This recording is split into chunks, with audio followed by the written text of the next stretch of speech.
Jadon ने आखिर वो देख लिया था जो वो देखना चाहता था, और तेमी का ऐसा बिहेवियर देखकर उसका दिमाग लगभग फटने वाला था। अफेक्शन बार के 100% पर पहुंचते ही तेमी पूरी तरह बदल चुकी थी। उसका सॉफ्ट प्यार अब पॉजेसिव और डेंजरस बन गया था, जैसे कोई यान्डरे हीरोइन अपने आदमी को पूरी दुनिया से बचा कर रखना चाहती हो। और सच में वो अब वही कर रही थी। वो ऐसा बिहेव कर रही थी जैसे प्यार के लिए कुछ भी कर सकती हो। मैंने ये क्या कर दिया? जेडन ने खुद से पूछा। उस दिन बाद में जेडन ने अफेक्शन कम करने का तरीका ढूंढने का फैसला किया। सिस्टम ने पहले ही कहा था कि स्ट्रॉन्ग अफेक्शन इफेक्ट सिर्फ 100% पर ट्रिगर होता है। जेडन सोच रहा था कि कम से कम इसे 5% नीचे तो ला ही सकता है, क्योंकि टेमी का ये बिहेवियर सच में प्रॉब्लम बन सकता था। उसे साफ समझ आ चुका था कि टेमी क्या कहना चाहती है। वो बेसिकली हर समय उसके साथ रहना चाहती थी, और उसने ये तक बोल दिया था कि अब दुनिया के किसी और आदमी में उसका इंटरेस्ट नहीं बचा। एक तरफ ये सब थोड़ा फनी लग रहा था, लेकिन दूसरी तरफ ये वार्निंग जैसी भी लग रही थी। सिस्टम हर अफेक्शन प्रोग्रेस को टेमी के दिल में और गहराई तक पुश कर रहा था। जेडन ने कभी किसी लड़की को इतना डीपली प्यार करते नहीं देखा था, लेकिन अब इनफाइनाइट वेल्थ सिस्टम ने उसे लाइव एग्जाम्पल दिखा दिया था। मैं इसे जल्दी कम कैसे करूं? जेडन ने सिस्टम से पूछा। तुझे पता है ये हैरम प्रोग्रेस के लिए प्रॉब्लम बन जाएगा। तुम्हें बस ऐसा कुछ करना होगा जिससे उसका प्यार थोड़ा कम हो जाए, ऐसा कुछ जो उसके दिल को हर्ट करे। जैसे क्या? जेडन ने क्लैरिफिकेशन मांगा। वो तुम्हारे ऊपर है। उसे शॉपिंग पर ले जाकर अफेक्शन 100% तक पहुंचाने का आइडिया मेरा नहीं था। जेडन ने डिसअपॉइंटेड होकर आंखें घुमाई। ठीक है, मैंने मिस किया है तो मैं ही फिक्स करूंगा। जेडन काफी देर तक सोचता रहा, और उसे अपना प्लान एग्जीक्यूट करने के लिए अगले दिन तक वेट करना पड़ा। हालांकि उसे नहीं पता था कि इससे कितना डैमेज होगा, फिर भी उसने कोशिश करने का फैसला किया। अगले दिन जब वो लेक्चर जाने वाला था, टेमी, जो अब प्यार में पूरी तरह डूबी हुई थी, इंसिस्ट करने लगी कि वो भी उसके साथ कैंपस जाएगी और उसके लेक्चर खत्म होने तक वेट करेगी। प्यार सच में उसे थोड़ा क्रेजी बना रहा था, लेकिन जेडन ने आर्ग्यू नहीं किया। वो बस चुपचाप मान गया। ब्रेकफास्ट करते समय जेडन ने अपना पहला मूव खेला। उफ, ये एक मिट्टी जैसा क्यों टेस्ट कर रहा है? उसकी बात सुनते ही टेमी फ्रीज हो गई। ये पहली बार था जब जेडन उसके खाने की कंप्लेंट कर रहा था, और ये सुनकर वो सच में शॉक्ड हो गई। उसने देखा जेडन डिस्गास्टेड एक्सप्रेशन बनाते हुए मुंह पोंछ रहा था। हालांकि उसे नहीं पता था कि वो एक्टिंग कर रहा है या सच बोल रहा है। इसका टेस्ट बहुत खराब है, जेडन ने फिर कहा। टेमी के चेहरे पर हर्ट एक्सप्रेशन आ गया। उसने खुद एग का एक पीस खाया। कुछ पल तक उसने कुछ नहीं कहा। फिर, इसका टेस्ट तो ठीक है, तुम्हें क्या हो गया? उसकी चीक्स हल्की टाइटन हो गई। ठीक नहीं है। जेडन ने एक्टिंग जारी रखी। बहुत खराब है टेमी, मेरा उल्टी करने का मन हो रहा है। टेमी की आंखें फैल गईं। उसने इतने प्यार से ब्रेकफास्ट बनाया था, और जेडन ने कभी पहले कंप्लेंट नहीं की थी। लेकिन आज, ठीक है, मैं दूसरा बनाती हूँ। वो डल एक्सप्रेशन के साथ प्लेट उठाकर वापस किचन में चली गई। उसके रिएक्शंस साफ बता रहे थे कि उसका दिल टूट गया था, लेकिन जेडन जानता था उसे ये करना ही पड़ेगा। अब उसे समझ आ चुका था कि किसी हैरम मेंबर को 100% अफेक्शन तक पहुंचाना डेंजरस आइडिया है। टेमी उसके लिए एक्सपेरिमेंट बन चुकी थी, और अब उसे फ्यूचर में बाकी गर्ल्स के साथ क्या करना है वो समझ आ गया था। तभी Temi grace has an update on the affection bar. Affection 98%। Note, ये रिडक्शन सिर्फ टेम्पोरेरी एंगर की वजह से हुआ है। बाद में अफेक्शन फिर 100% तक जा सकता है। बाहर में जाए, जेडन बड़बड़ाया। अभी के लिए इसे बस गुस्सा दिलाना पड़ेगा। उसने टेमी का दूसरा बनाया हुआ ब्रेकफास्ट भी नहीं खाया ताकि अफेक्शन और कम हो सके, लेकिन उसका प्लान काम नहीं आया। अफेक्शन 98% पर ही रुका रहा। हालांकि उसे पता था कि उसने उस लड़की का दिल दुखाया है जो उससे पूरी दुनिया से ज्यादा प्यार करती थी, और वो भी सिर्फ स्ट्रैटेजी के लिए। घर से निकलते समय जेडन मन ही मन बोला, वापस आकर तुम्हारे लिए फ्लावर्स लाऊंगा माय लव। दोपहर की हल्की सुनहरी धूप किंग्सली मैनर के गार्डन पर पड़ रही थी। साफ सुथरी ट्रिम्ड हेजेस, बीच में फाउंटेन, और उसके ऊपर उड़ती ड्रैगन फ्लाइज। पूरा माहौल शांत था। रॉयस किंग्सले आयरन गैस्बो के पास खड़ा था, ब्लैक फिटेड शर्ट पहने हुए, आर्म्स क्रॉस, जॉ टाइट। उसका फोन हाथ में था, लेकिन वो पिछले 10 मिनट से उसे टच तक नहीं कर रहा था। अभी अभी उसकी मीटिंग खत्म हुई थी। तभी पीछे से जल्दी जल्दी फुटस्टेप सुनाई दी। रॉयस, एक फेमिलियर फीमेल वॉइस गूंजी। रॉयस मुड़ा, और सामने एमिली किंग्सले थी, उसकी छोटी बहन। उसके चेस्टनट हेयर हवा में हिल रहे थे। एकेडमी यूनिफॉर्म अभी भी पहनी हुई थी, और उसकी आंखों में साफ चिंता थी। क्या लूका से बात हुई? वो जल्दी से उसके सामने आकर बोली। वो मेरे कॉल्स नहीं उठा रहा, मैसेजेस का भी रिप्लाई नहीं दे रहा। क्या हो रहा है उसके साथ? रॉयस का एक्सप्रेशन तुरंत डार्क हो गया। उसने नजरें फेर ली। सब खत्म हो चुका है, उसने ठंडी आवाज में कहा। अब वो मेरी जिंदगी का हिस्सा नहीं है। एमिली की आईब्रोज सिकुड़ गईं। मतलब? रॉयस की आवाज और ठंडी हो गई। अब वो मेरा दोस्त नहीं है, उसने हमें बिट्रे किया है। कुछ पल के लिए पूरा गार्डन साइलेंट हो गया। सिर्फ दूर बर्ड्स की आवाज सुनाई दे रही थी। एमिली ने डिसबिलीफ में सिर हिलाया। नहीं, ये इम्पॉसिबल है, लूका ऐसा नहीं कर सकता। रॉयस ने उसे घूरा, जैसे उसे उसकी नाइव सोच पर डिसअपॉइंटमेंट हो रहा हो। वो पहले ही लूका की वजह से क्लास में हुई इंसल्ट को भूलने की कोशिश कर रहा था और एमिली की बातें उसे फिर याद दिला रही थी। वो ऑलरेडी कर चुका है। एमिली आगे बढ़ी। कैसे बिट्रे किया? तुम बात ही नहीं समझा रहे। वो तुम्हारा बेस्ट फ्रेंड है, हमेशा लॉयल रहा है। रॉयस ने गहरी सांस ली। आज क्लास में उसने मुझे इग्नोर किया और उससे भी बड़ी बात, फादर उनकी फैमिली की एक्टिविटीज देख रहे हैं। लूका का father secretly power shift plan कर रहा है, कुछ डेंजरस। लूका सब जानता था लेकिन उसने हमें नहीं बताया। एमिली का मुंह खुला रह गया। तुम सीरियसली सोचते हो कि लूका हमारे खिलाफ जाएगा? मैं सोच नहीं रहा एमिली, रॉयस ने ठंडे स्वर में कहा। मैं जानता हूँ तुम गलत हो। एमिली की आंखों में आंसू भर आए। वो कभी ऐसा नहीं करेगा, तुम दोनों बचपन से भाइयों जैसे थे। बस, रॉयस की आवाज थंडर की तरह गूंजी। उसका बचाव मत करो मेरे सामने। एमिली डर कर पीछे हट गई। तुम अब उसे नहीं जानती, रॉयस बोला। वो बदल चुका है और तुम्हें उससे दूर रहना होगा। नहीं, एमिली की आवाज कांप गई। मैं विश्वास नहीं करती, तुम बस गुस्से में हो। मैंने कहा उससे दूर रहो, रॉयस फिर चिल्लाया। उसकी आंखों में गुस्सा चमक उठा। उसका हाथ हल्का उठा, जैसे वो सच में एमिली को मार सकता हो। एमिली इंस्टिंक्टिवली पीछे हट गई। उसकी सांस अटक गई, लेकिन तभी पीछे से एक भारी आवाज गूंजी। बस। दोनों मुड़े। वहां ग्रेगरी किंग्सली खड़ा था, टॉल, कमांडिंग और बेहद काम। रॉयस, उसने शांत लेकिन फर्म आवाज में कहा, अपनी बहन पर हाथ उठाने की कोशिश दोबारा मत करना। रॉयस ने नजरें झुका ली। उसका चेहरा गुस्से से लाल था। ग्रेगरी धीरे धीरे आगे बढ़ा। तुम गुस्से में हो, मैं समझता हूँ, लेकिन फैमिली को ऐसे हैंडल नहीं किया जाता। फिर उसने एमिली की तरफ देखा। और तुम अपने भाई को फूल समझना बंद करो। एमिली ने मुश्किल से सिर हिलाया। ग्रेगरी स्ट्रिक्ट आदमी था, उसकी बात काटने की हिम्मत किसी में नहीं थी। मैं पिछले 1 महीने से साइलस वेन की हर मूवमेंट देख रहा हूँ, ग्रेगरी बोला। रॉयस झूठ नहीं बोल रहा, हम बेट्रियल कंफर्म कर चुके हैं। एमिली की आंखें कांप उठी। लेकिन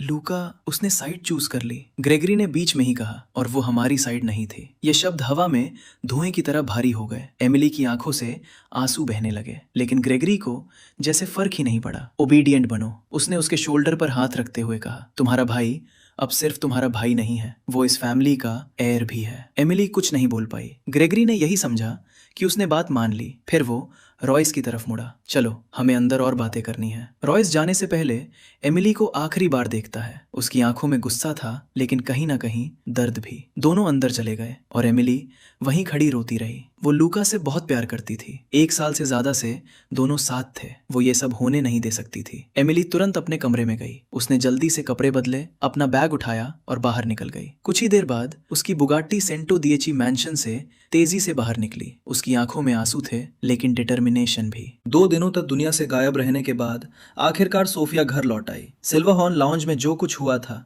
उसके बाद वो क्लाउड ब्रिज से बहुत दूर एक छोटे से होटल में रुकी हुई थी। उसके दिल पर जो दर्द टूटा था वो बेरहम था, लेकिन सिर्फ 2 दिन में ही उसके पास पैसे खत्म हो गए। अब उसके पास होटल में रुकने के लिए भी कुछ नहीं बचा था, इसलिए उसे घर वापस आना पड़ा। सोफिया।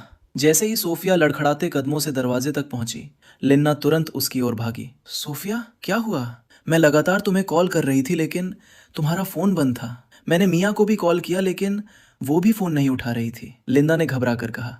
उसे समझ ही नहीं आ रहा था कि उसकी बेटी की ये हालत कैसे हो गई। मुझसे बात करो सोफिया, क्या हुआ है? अब लिन्ना सच में डरने लगी थी, लेकिन सोफिया चुप रही।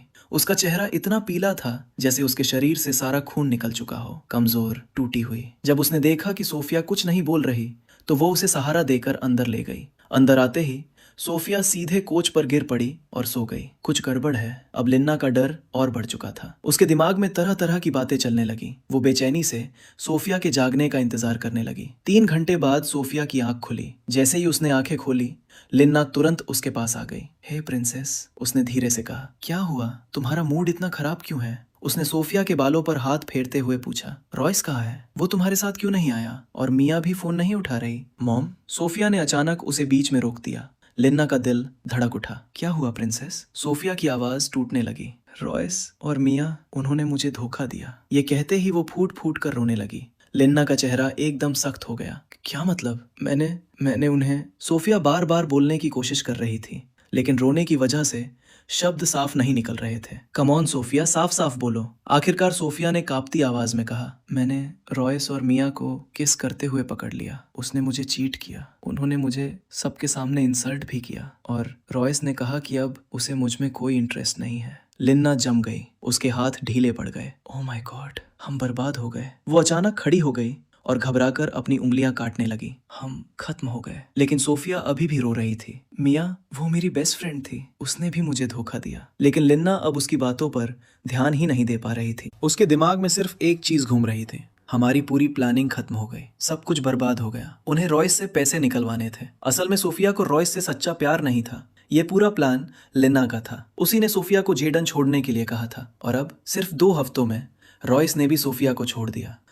लिन्ना लगभग रोने लगी। उसके सारे सपने टूट चुके थे। उसे अपने डेट्स चुकाने के लिए पैसों की जरूरत थी। सोफिया ने उसे बताया था कि रॉयस आज उसे $2 मिलियन देने वाला था, लेकिन अब सब खत्म हो चुका था। लिना के पास कोई रास्ता नहीं बचा था। लेकिन तभी उसकी आंखों में अचानक एक चमक आई। मैं हार नहीं मानूंगी, उसने धीरे से कहा। फिर उसने सोफिया के कंधे पकड़ लिए। स्वीटी, मेरे पास एक प्लान है, बहुत अच्छा प्लान। सोफिया ने धीरे से उसकी ओर देखा। अब भी देर नहीं हुई है, लिना बोली। तुम जेडन के पास वापस जा सकती हो। सोफिया की आंखें फैल गईं। व्हाट? नो मॉम, वो अब मेरी तरफ देखेगा भी नहीं। उसने तुरंत मना कर दिया। उसमें जेडन का सामना करने की हिम्मत ही नहीं बची थी। लेकिन लिना लगातार उसे समझाने लगी। समझने की कोशिश करो सोफिया, जेडन अब रिच है, वही जिंटेक ऑटोमोबाइल कंपनी का नया ओनर है। मैं वहां जॉब के लिए गई थी, उसके पास अब सुपर कार है, वो बहुत अमीर बन चुका है, तुम उसे खो नहीं सकती। सोफिया असमंजस में पड़ गई। लेकिन मॉम, वो मुझे कभी वापस एक्सेप्ट नहीं करेगा, मैंने उसके साथ बहुत बुरा किया था। लिन्ना ने उसका चेहरा पकड़ लिया। ऐसा मत बोलो,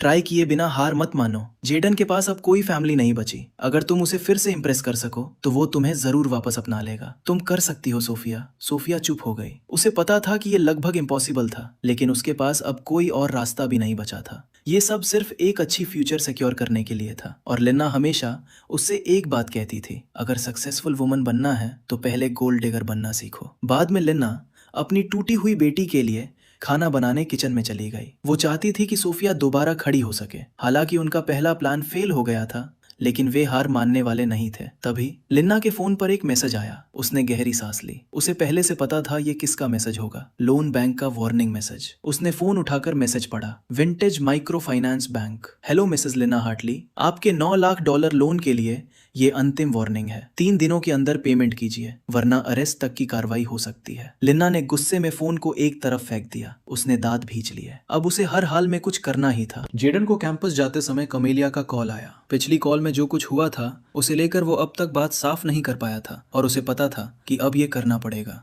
हालांकि वे अभी तक ऑफिशियली डेट नहीं कर रहे थे, लेकिन कमेलिया पहले ही उसके हैरम का हिस्सा बन चुकी थी। और सच कहें तो जेडन खुद भी उसमें काफी इंटरेस्टेड था। हे जेडन, क्या तुम मुझसे मिलने आ सकते हो? मैं अभी कैंपस में हूँ, कमेलिया ने कहा। हाँ जरूर, लेकिन तुम हो कहाँ? जेडन ने पूछा। तुम्हें अच्छी तरह पता है मैं कहाँ हूँ, कमेलिया ने टीजिंग टोन में कहा। उसी समय दूसरी तरफ से पानी के छींटों की आवाज आई। जेडन हल्का हंसा। फाउंटेन, उसने बड़बड़ाया और तुरंत अपना रास्ता बदल लिया। टू हेल विद अकाउंटिंग, उसने मन ही मन सोचा। असल में वो आज की लेक्चर लेने को लेकर पहले से ही हेजिटेंट था। अब जब कमेलिया खुद आ गई थी तो मानो उसने तय कर दिया हो कि आज वो क्लास नहीं लेगा। फाउंटेन की तरफ जाते समय जब वो एक सुनसान एली के पास से गुजर रहा था, तभी एक अजीब सी आवाज सुनकर उसके कदम रुक गए। उसे उस एली से जाने की जरूरत नहीं थी, फिर भी अचानक उसका ध्यान उधर चला गया, क्योंकि उसे महसूस हो गया था कि अंदर कुछ ठीक नहीं हो रहा। क्या मैंने तुझे चुप रहने को नहीं कहा था? पाओ, एक कड़क आवाज गूंजी और उसके तुरंत बाद मुक्के की आवाज आई। जेडन की आंखें तुरंत सिकुड़ गईं। वो तेजी से आगे बढ़ा और एली में घुस गया। वहां उसने 2 हट्टे कट्टे लड़कों को देखा, जो एक दुबले पतले लड़के को दीवार से धक्का देकर दबाए हुए थे। वो बेचारा लड़का अपना लैपटॉप बैग सीने से ऐसे चिपकाए था जैसे वही उसकी ढाल हो। उसके चेहरे पर मार के निशान साफ दिख रहे थे। तभी एक बुली ने उसका बैग छीनकर जबरदस्ती खोल दिया। हे! अचानक जेडन की आवाज गूंजी। उसे छोड़ दो, उसने दोनों को घूरते हुए कहा। जेडन समझ चुका था कि ये वही मामला है जिससे जुड़ा कोई टास्क सिस्टम उसे देने वाला है, और हाँ, वो उसे पूरा करने की कोशिश करने ही वाला था। हालांकि उसे अंदाजा था कि आगे बड़ी परेशानी खड़ी हो सकती है। दोनों लड़कों ने उसकी तरफ देखा। उनमें से लंबा वाला आंखें सिकोड़ कर बोला, और तू कौन है बे? उसके चेहरे पर घटिया मुस्कान फैल गई। कैप्टन सेवेनर्ड। जेडन ने उसकी बात इग्नोर कर दी। उसका अंदाज बिल्कुल किसी हीरो जैसा था जो किसी को बचाने आया हो। कैंपस में किसी को बुली होने से बचाओ, बुलीज को हराओ, चाहे कितने भी हो। जेडन ने इंटरफेस पर एक नजर डाली और मन ही मन बोला, तो ये सब तुम ही करवा रहे हो सिस्टम। फिर उसने वापस उन दोनों की तरफ देखा। उसे छोड़ दो, वो पंचिंग बैग नहीं है। अगर किसी को मारने का इतना ही शौक है तो जिम चले जाओ, जेडन ने कहा। तू आखिर है कौन? यहाँ से निकल जा, वरना तुझे भी इसमें शामिल कर देंगे। वही बुली गुर्राया। ये हमारा मामला है, अब ये मेरा भी मामला है, जेडन ने बीच में काटते हुए कहा। उसकी आंखें ठंडी पड़ चुकी थीं। मैं आखिरी बार बोल रहा हूँ, उसे छोड़ दो। जिस लड़के को पीटा जा रहा था वो बस डरा हुआ सब देख रहा था। उसके चेहरे पर साफ चिंता थी, जैसे वो नहीं चाहता था कि जेडन इनके चक्कर में पड़े। लेकिन जेडन को फर्क नहीं पड़ा। क्या तू हमें धमका रहा है? दूसरा लड़का आगे बढ़ते हुए बोला। तू खुद को समझता क्या है? जेडन ने धीरे से सांस छोड़ी। बस ऐसा इंसान जो तुम जैसे लोगों से तंग आ चुका है। पहला लड़का अपनी उंगलियां चटकाते हुए आगे आया। मरने का शौक है क्या? जेडन बस हल्का सा हंसा। अचानक एक मुक्का उसकी तरफ तेजी से आया। जेडन तुरंत पीछे हट गया और हमला बचा लिया। उसे खुद नहीं पता था कि वो इतना तेज कब हो गया, लेकिन इतना जरूर पता था कि अगर वो मुक्का लगता तो उसकी नाक टूट जाती। मैं वायलेंस नहीं चाहता था, लेकिन तुम लोग मजबूर कर रहे हो, जेडन ने सिर हिलाते हुए कहा। हालांकि सच तो ये था कि सिस्टम ने साफ कहा था उन्हें पीटना ही होगा। दो दो गुंडों से लड़ना उसके लिए लगभग नामुमकिन था, लेकिन वो कर भी क्या सकता था? अगर टास्क फेल हुआ तो कॉन्सिक्वेंसेस भुगतने पड़ते। और वैसे भी वो पुलिस को यूं खुला घूमते देखकर थक चुका था। फाइटिंग सिर्फ ताकत से नहीं जीती जाती, स्ट्रैटेजी, स्मार्टनेस, इंटेलिजेंस भी चाहिए। सिस्टम की आवाज उसके दिमाग में गूंजी। दुश्मन की कमजोरी का फायदा उठाओ, शरीर के जरूरी हिस्सों पर वार करो और जीत जाओगे। सुनने में बहुत आसान लग रहा है, जेडन ने सोचा, लेकिन उसने सिस्टम की बात दिल में उतार ली। तुझे यहाँ नहीं आना चाहिए था, अब तू भी मजे का हिस्सा बनेगा, दूसरा लड़का बोला। अगला मुक्का भी आया, लेकिन जेडन फिर बच गया। अब दोनों के चेहरे गुस्से से लाल हो चुके थे। उन्हें लग रहा था कि जेडन उनका मजाक बना रहा है। दोनों एक साथ उस पर टूट पड़े, लेकिन तभी जेडन ने पहला वार किया। वो नीचे झुका और पहले लड़के की पसलियों में जोरदार कोहनी मारी। आर्ग!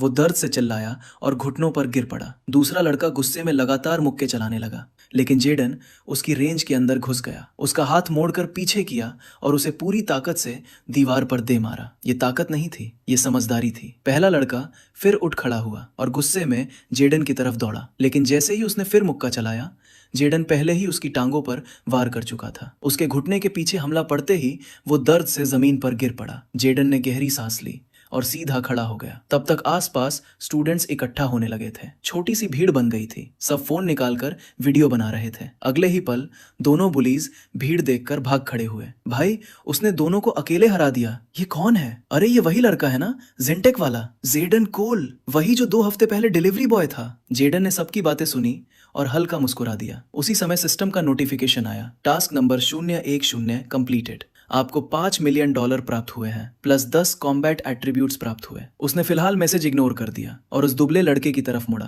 तू ठीक है? लड़के ने तेजी से सिर हिलाया। थैंक यू, मुझे नहीं पता वो लोग क्या चाहते थे। कोई बात नहीं, यहाँ से निकल जाओ, जेडन ने शांत आवाज में कहा। लड़के ने 1 सेकंड भी बर्बाद नहीं किया। वो अपना बैग पकड़कर भाग गया। जेडन ने पीछे खड़ी भीड़ की तरफ देखा। अब लोग उसे किसी हीरो की तरह देख रहे थे। तभी उसने कैमिलिया को देखा। वो भी भीड़ में खड़ी थी और उसके चेहरे पर साफ एडमिरेशन चमक रही थी। जेडन उसके पास गया। कैमिलिया ने बाहें मोड़ते हुए मुस्कुराकर कहा, तुम्हें एहसास है ना कि अभी तुम कैंपस के मेन कैरेक्टर बन चुके हो? जेडन हल्का शर्माते हुए हंसा। मेरा ऐसा कोई प्लान नहीं था। सच में? वो हंसी, क्योंकि तुम तो पूरे एक्शन हीरो की तरह अंदर घुसे थे। जेडन ने कंधे उचकाए। बस मुझे उनका तरीका पसंद नहीं आया। कैमिलिया थोड़ा करीब आई। उसकी आवाज नरम पड़ गई। यही चीज तुम्हें सबसे अलग बनाती है। बाकी लोग बस देख कर निकल जाते, लेकिन तुम रुके। दोनों के बीच कुछ सेकंड की गर्म खामोशी छा गई। फिर उसने हल्का सा उसे धक्का दिया। चलो, तुम एक ड्रिंक डिजर्व करते हो। दोनों साथ साथ एक पास के कैफे की तरफ चल पड़े। हवा में कैमिलिया की हल्की खुशबू तैर रही थी। उन्होंने कोल्ड ड्रिंक्स ऑर्डर की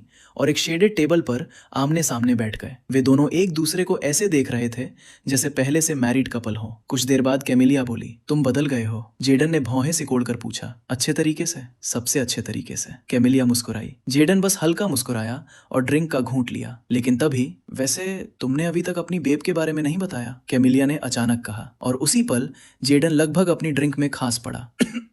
सिस्टम की आवाज फिर गूंजी। सही कहा, 60% अफेक्शन सच में बहुत इंपॉर्टेंट है। जेडन ने मन ही मन सोचा। अब उसे इस सवाल का सामना करना ही था। जेडन को थोड़ा बहुत अंदाजा था कि जब कैमिला ने कॉल किया था तब जो हुआ उस पर वो सवाल जरूर करेगी, लेकिन इसका मतलब ये नहीं था कि उसके पास झूठ बोलने का प्लान नहीं था। आखिर जेडन खुद को दुनिया के सबसे बेहतरीन झूठ बोलने वालों में गिनता था। कैमिला के सवाल पर उसने ऑकवर्ड स्माइल दी और गर्दन के पीछे हाथ खुजलाया। उसने हल्की सांस छोड़ी। असल में बात वैसी नहीं थी जैसी सुनाई दी। वो बेला थी, मेरी कजन। वो मुझे जानबूझकर ऐसे बुलाती है। मेरी एक्स मुझे हमेशा बेबी बुलाती थी और बेला आज तक उसी बात का मजाक उड़ाती रहती है। इतना कहकर जेडन हल्का हंस पड़ा। ओह। कैमिला कुछ पल रुकी, फिर धीरे से सिर हिलाया। मुझे पता ही नहीं था कि तुम्हारी कोई कजन भी है, लेकिन ठीक है, बिलीव मी, मैं जेलस नहीं थी। बस जिस तरह तुम रिएक्ट किए वो थोड़ा वियर्ड लगा, इसलिए पूछ लिया। अब उसके चेहरे का तनाव थोड़ा कम हो चुका था। जेडन ने राहत की सांस ली। कम से कम उसने सिचुएशन संभाल ली थी। अब उसे बस कैमिला की अफेक्शन 60% तक पहुंचानी थी। उसके बाद लगभग किसी चीज की चिंता नहीं रहती। अचानक कैमिला का मूड फिर बदल गया। उसने धीरे से कहा, मैं अपने फादर की डोमिनेंस से तंग आ चुकी हूँ जेडन, मैं सच में थक गई हूँ। जेडन हल्का चौंका। क्या हुआ? कैमिला कुछ पल चुप रही। उसका चेहरा फीका पड़ गया, जैसे कोई दर्दनाक बात याद आ गई हो। कुछ बहुत क्रेजी। मैं उस विला में रहकर पागल हो जाऊंगी। मुझे कम से कम 24 घंटे के लिए अपने फादर से दूर रहना है, वरना मैं सच में टूट जाऊंगी। उसकी आवाज इस बार बेहद सच्ची थी। जेडन उसकी फीलिंग समझ गया, और वो ये भी समझ गया कि वो असली वजह क्यों नहीं बता रही। लेकिन जेडन बेवकूफ नहीं था। उसे पहले से अंदाजा था। प्रिंस ऑफ नॉर्थ एशिया के आने के बाद जो कुछ हुआ, उससे वो सब समझ चुका था। हेस्टन फ्रॉस्ट और नॉर्थ एशिया के किंग के रिश्ते पूरे देश में फेमस थे, और साफ था कैमिला शायद उस शादी के खिलाफ थी, लेकिन उसका फादर उसे मजबूर कर रहा था। प्यार के लिए नहीं, बल्कि पावर और पॉलिटिक्स के लिए। भले कैमिला ने सीधे कुछ नहीं कहा, लेकिन जेडन सब समझ रहा था। तभी अचानक कैमिला की आंखों में एक आइडिया चमका। उसने उंगलियां चटकाई। जेडन, कैसा रहेगा अगर हम किसी 7 स्टार होटल में पूरा अपार्टमेंट बुक करें? मैं चाहती हूँ कि तुम भी वहां रहो, बस कुछ समय के लिए। अपने फादर की नजरों से दूर रहना चाहती हूँ। उसने प्लीडिंग आईज से जेडन को देखा। एक्चुअली जेडन कुछ पल रुका। कैमिला का चेहरा तुरंत डार्क हो गया। उसे लगा जेडन मना करने वाला है, लेकिन उसे क्या पता था कि उसने जेडन के एक टास्क को और आसान बना दिया था। जेडन को तुरंत पेंट हाउस वाला टास्क याद आ गया। एक हफ्ते में 3 अलग अलग लड़कियों को पेंट हाउस लाना था। कैमिला उनमें से एक बन सकती थी। अब बस 2 और बचती थी। जेडन मुस्कुराया। एक्चुअली मैंने पहले ही एक पेंट हाउस रेंट करने का प्लान बना लिया था। सोच रहा था आउटस्कर्ट से थोड़ा ब्रेक लिया जाए, और अगर तुम मेरे साथ आओ तो और अच्छा होगा। कैमिला की आंखें चमक उठी। उसने सिर्फ उसका ऑफर एक्सेप्ट ही नहीं किया था, बल्कि उससे भी बेहतर जगह चूज कर ली थी। हालांकि मैं सिर्फ 2 दिन रुक पाऊंगी। 4 दिन बाद मुझे फादर के बिजनेस ट्रिप में हेल्प करनी है। जेडन मुस्कुराया। कोई बात नहीं, तुम जब चाहो जा सकती हो। 2 दिन काफी है। अंदर ही अंदर वो सोच रहा था, परफेक्ट, बाकी 2 लड़कियों के लिए भी टाइम मिल जाएगा। कैमिला ने पूछा, तो कौन सी जगह सोच रखी है? जेडन ने कॉफी सिप करते हुए जवाब दिया, light board paint house, organ island, perfect place है। कैमिला तुरंत मुस्कुराई। हाँ, वहाँ का व्यू अमेजिंग है। सुना है उसे कैल्विन इंजीनियरिंग ने बनाया था। कंट्री की बेस्ट कंपनीज में से एक है वो। उसके बाद दोनों काफी देर तक कैफे में बातें करते रहे। आखिर उन्होंने अगले दिन दोपहर 12 बजे मिलने का फैसला किया। जेडन ने प्रॉमिस किया कि वो पेंट हाउस तुरंत बुक कर देगा। अब लगभग सब तय हो चुका था। जेडन उसे उसकी कार तक छोड़ने गया। उसके दोनों बॉडीगार्ड्स पहले से फ्रंट सीट्स पर बैठे थे। उनमें से एक ने जेडन को ऐसे घूरा जैसे वार्निंग दे रहा हो, future queen of north Asia से दूर रहो। लेकिन जेडन शांत रहा। वो इन बॉडीगार्ड्स की आदत समझ चुका था। कैमिला के लिए वो हमेशा ओवर प्रोटेक्टिव रहते थे, लेकिन कल सब अलग होने वाला था। जेडन हल्का मुस्कुराया। कल कोई उसे बुलाकर बेकार की पॉलिटिकल बातें नहीं करेगा। कल वो पूरी तरह मेरी होगी। वो उसकी कार को दूर जाते हुए देखता रहा। तभी उसका फोन बज उठा। सैब्रीना एम्बेसडर का कॉल था। 2 दिन से वो ऑफिस नहीं गया था, इसलिए उसे नए कार कंस्ट्रक्शन प्रोजेक्ट की अपडेट्स नहीं मिली थी। उसने $18 मिलियन इन्वेस्ट किए थे। उसे लगा सबरीना उसी बारे में कॉल कर रही होगी। हेलो बॉस, सबरीना की आवाज आई। मिसेस लिन्ना हार्टली यहाँ है। पिछले 5 घंटे से वेट कर रही हैं। मैंने उन्हें बताया कि आपने उनका एप्लीकेशन डिलीट करने का ऑर्डर दिया था, लेकिन वो इंसिस्ट कर रही हैं कि वो आपसे मिलना चाहती हैं। उनकी हालत देखकर लग रहा है उन्हें सच में इस जॉब की जरूरत है। I advise you to hurry up sir. कॉल खत्म होते ही जेडन हंस पड़ा। उसे सब समझ आ गया था। लगता है उसे अपनी प्रेशियस प्रिंसेस के साथ क्या हुआ वो पता चल गया। वो पार्किंग लॉट में खड़ा सोचने लगा। उसे पहले से यकीन था लिन्ना वापस जरूर आएगी। कर्ज में डूबे इंसान के पास ऑप्शंस नहीं होते। तभी उसने कैजुअली सिस्टम से पूछा, सिस्टम, इस औरत का क्या करें? जेडन की आंखें सिकुड़ गईं। कैसे? वो ट्रबल मेकर है, लेकिन स्मार्ट भी, और अभी भी जवान है। उसे यूजफुल बनाओ। जेडन की आंखों में डार्क ग्लिंट चमका। तुम क्या कहना चाह रहे हो? इतना सब करने के बाद भी मैं उसे नौकरी दूं? ये आखिर क्या बकवास है सिस्टम? जेडन की आंखें फैल गईं। अब उसे यकीन हो गया था कि सिस्टम सच में पागल है, क्योंकि कोई भी समझदार इंसान ऐसा पागलपन भरा आइडिया सोच ही नहीं सकता था। मुझे बताओ, तुम सच में अपना बदला किससे लेना चाहते हो? उस माँ से जिसने बस अपनी बेटी को ऊंचे स्टैंडर्ड्स रखने की सलाह दी थी, या उस बेटी से जो अब बच्ची नहीं थी, सही और गलत समझती थी, फिर भी तुम्हारे साथ धोखा कर दी? जेडन हल्का सा चौंक गया और पलकें झपकाईं। अगर तुम उसे अपने हरम की महिलाओं में शामिल कर लो और उसका अफेक्शन बढ़ा दो, तो ना कोई धोखा रहेगा ना फ्रॉड। लेना तुमसे प्यार करेगी और कंपनी की सफलता के लिए कुछ भी करेगी, और हाँ, बदले में तुम्हें उसके लिए कोई असली फीलिंग्स रखने की भी जरूरत नहीं होगी। फैसला तुम्हारा है होस्ट। सिस्टम की बातें धीरे धीरे जेडन के गुस्से को शांत करने लगी। उसने गहराई से सोचा, और सच कहे तो बात समझ में भी आ रही थी।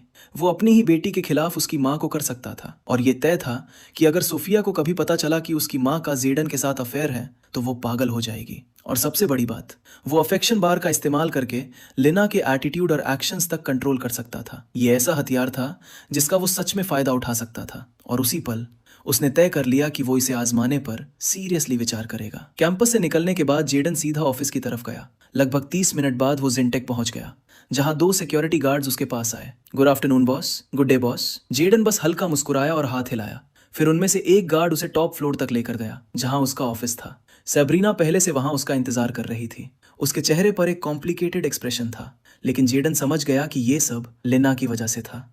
Few, thank God you are here. Sabrina बड़बड़ाई। Good day boss. उस औरत ने तो हमारा जीना मुश्किल कर दिया है। हमने सिक्योरिटी बुलाने की कोशिश की तो वो रोने लगी और कहने लगी कि अगर उसे बाहर निकाला गया तो वो कोलैप्स हो जाएगी। सबरीना ने जल्दी जल्दी समझाया, आपको खुद उससे बात करनी पड़ेगी। उसने तनाव भरी आवाज में कहा, रिलैक्स। वो कहाँ है? जेडन ने बिल्कुल शांत अंदाज में पूछा, जैसे लेना की हरकतों से उसे कोई फर्क ही नहीं पड़ा हो। सबरीना ने उसके काम बिहेवियर को नोटिस किया और कुछ सेकंड झिझकी, फिर बोली, गेस्ट काउंटर रूम्स में। ठीक है, उसे बुलाओ, मैं खुद हैंडल कर लूंगा।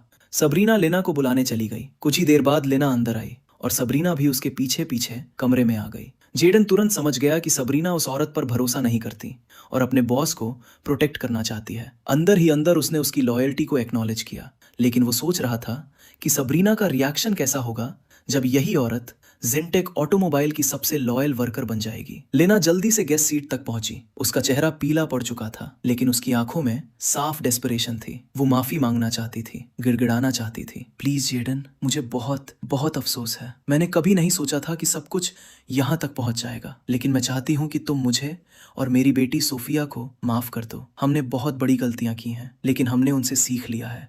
हम अब बेहतर इंसान बनने की कोशिश करेंगे। लेना अचानक विनती करने लगी। बस ऐसे ही। कुछ दिन पहले तक उसे रॉयस और अपनी बिग फिश कैचिंग डॉटर पर कितना घमंड था, और अब वही औरत उसके सामने घुटनों पर बैठी थी। असल में अगर ये कुछ दिन पहले होता तो शायद जेडन का रिएक्शन अलग होता, लेकिन अब उसके दिमाग में एक नया प्लान था। उसकी अपॉलजी या मेसी रिक्वेस्ट अब उसके लिए कोई मायने नहीं रखती थी। अब उसके दिमाग में बस एक ही बात थी, उन्हें 3 बनाना। तुम्हारी बेटी से जुड़ी बातें यही खत्म करते हैं। प्लीज बैठ जाओ, जेडन ने कहा। लेना धीरे से मार्बल फ्लोर से उठी और बैठ गई। वो सच में बहुत शर्मिंदा है जेडन, अगर तुम उसे वापस। मैंने साफ कहा था मिसेस हार्टली, जेडन ने अचानक बीच में काट दिया। तुम यहाँ जॉब लेने आई हो राइट? तो प्रोफेशनल बने रहते हैं। लेना ने जल्दी से सिर हिलाया। वो उसे नाराज नहीं करना चाहती थी। काफी सोचने के बाद मैंने डिसाइड किया है कि मैं तुम्हें ये जॉब दूंगा मिसेस हार्टली, जेडन ने कहा। अचानक लेना के चेहरे की उदासी गायब हो गई। उसकी आंखों में राहत और खुशी चमक उठी। उसका रिएक्शन साफ बता रहा था कि जिनटेक सच में उसकी आखिरी उम्मीद थी। Thank you so much Jayden, तुमने मेरी जिंदगी बचा ली, उसने लगभग भावुक होकर कहा। असल में यहाँ मुझे मिस्टर कोयल कहना बेहतर होगा, या सिर्फ बॉस भी ठीक है। प्रोफेशनलिज्म सबसे जरूरी है, रिमेंबर, जेडन ने जवाब दिया। लेना इतनी खुश थी कि तुरंत सिर हिलाने लगी। तभी सबरीना आगे बढ़ी और जेडन के कान के पास आकर धीरे से बोली, सर, हमने ऑलरेडी एक जनरल अकाउंटेंट सेलेक्ट कर लिया है, बस कॉन्ट्रैक्ट साइन होना बाकी है। जेडन ने कंधे उचकाए। वो कितना क्वालिफाइड है? उसने बिना आवाज धीमी किए पूछा, और लेना भी सब सुन रही थी। लगभग 80% सर, सबरीना ने जवाब दिया। और मिसेस हार्टली? हम लगभग 89% सर। गुड, मिसेस हार्टली को जॉब मिलेगी। दूसरे कैंडिडेट को हायर करो और उसे मिसेस हार्टली का असिस्टेंट बना दो, जेडन ने आदेश दिया। सबरीना ने सिर हिलाया और बाहर चली गई। अब ऑफिस में सिर्फ जेडन और लेना बचे थे। टाइम टू बिगिन, जेडन ने मन ही मन सोचा। अगले ही पल वो अपनी सीट से उठा, धीरे धीरे लेना की तरफ बढ़ने लगा। लेना बस उसे देखती रह गई। उसे बिल्कुल अंदाजा नहीं था कि जेडन क्या करने वाला है, और तभी जेडन अचानक उसके बेहद करीब झुक गया। अगर वो चाहता तो उसी पल उसके होंठों को छू सकता था, लेकिन वो बस एक हेयर्स ब्रेड्थ दूरी पर रुक गया। लेना पूरी तरह फ्रीज हो गई। उसके चेहरे का रिएक्शन साफ बता रहा था कि उसका दिल कितनी तेज धड़कने लगा था। जेडन कुछ सेकंड तक उसी क्लोजनेस और आई कांटेक्ट को बनाए रखता रहा, फिर धीरे से पीछे हट गया। बस उसे इतना ही दिखाना था कि आगे क्या एक्सपेक्ट करना चाहिए। तुम नेक्स्ट वीक से रिज्यूम करोगी, इसलिए ज्यादा स्ट्रेस मत लो, जेडन ने धीमी आवाज में कहा। फिर उसने हल्की मुस्कान के साथ कहा, चलो एक राइड पर चलते हैं। लेना फिर से जम सी गई। राइड? वो हकलाकर बोली। मैं हकलाया था क्या? जेडन ने हल्की मुस्कान के साथ जवाब दिया। तो चल रही हो या नहीं? लेना पूरी तरह कंफ्यूज थी। उसे समझ नहीं आ रहा था कि उसका बॉस अचानक उसे राइड पर क्यों ले जाना चाहता है, लेकिन उसके पास मना करने का ऑप्शन भी नहीं था। कम से कम अगर इससे उसके बॉस पर अच्छा इंप्रेशन पड़ता है तो वो कोशिश करने को तैयार थी। आखिरकार उसने धीरे से सिर हिला दिया। जेडन ने उसकी तरफ हाथ बढ़ाया और दोनों साथ में ऑफिस से बाहर निकल गए। यही उसका प्लान था। जैसे जैसे उसकी इंटेलिजेंस बढ़ रही थी, वो भी स्ट्रेटेजिक खेल खेलना सीख रहा था। इस राइड के दौरान वो देखना चाहता था कि चीजें कहाँ तक जा सकती हैं, और शायद बहुत जल्द लेना भी उन 3 औरतों में शामिल हो जाए जो लाइट बोर्ड पेंट हाउस तक पहुंच चुकी थी। और इसी के साथ एक नया टास्क धीरे धीरे आकार लेने लगा।